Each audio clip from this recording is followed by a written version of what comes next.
The left has been telling you for years what you can eat, what you should say, and now how you should feel.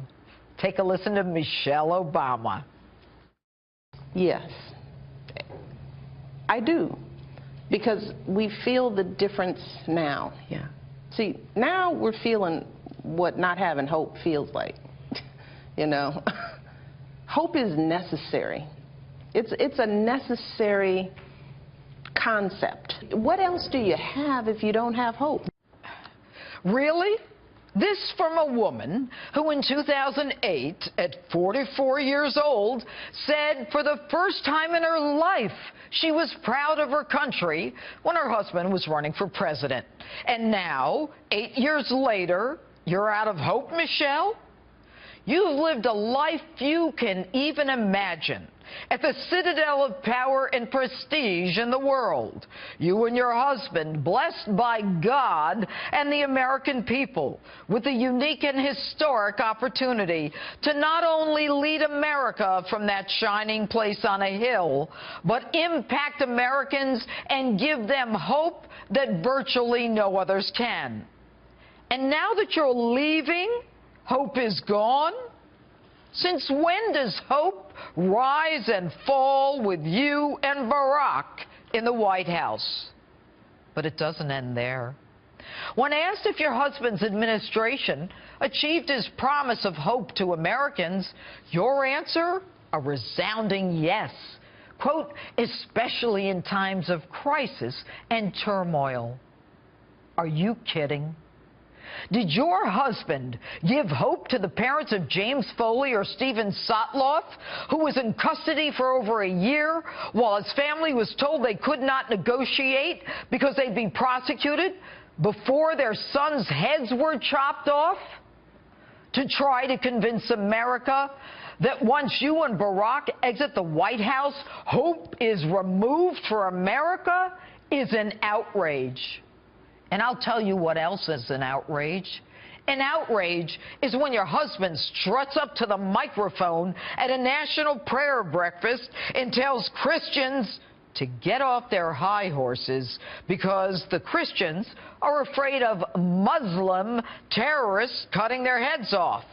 And I'd say that that was a crisis, but no hope there.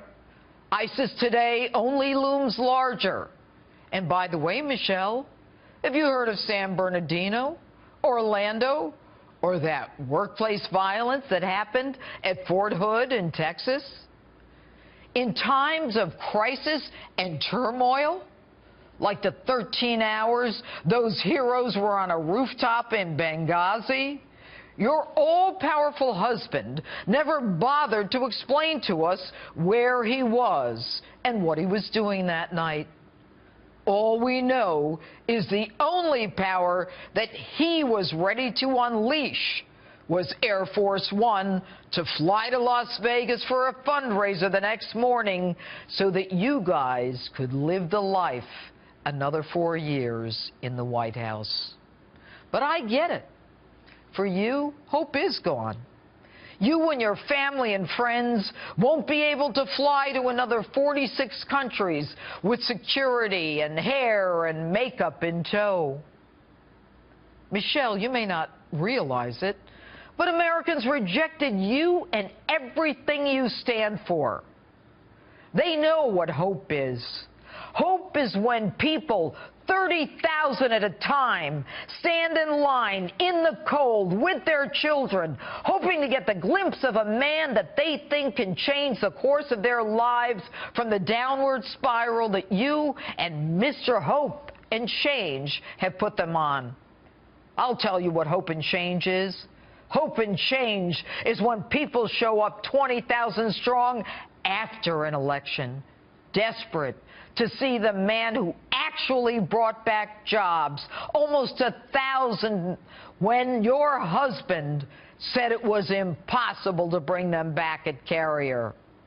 And by the way, if you want to know what it really feels like to not have hope, just walk out of the White House.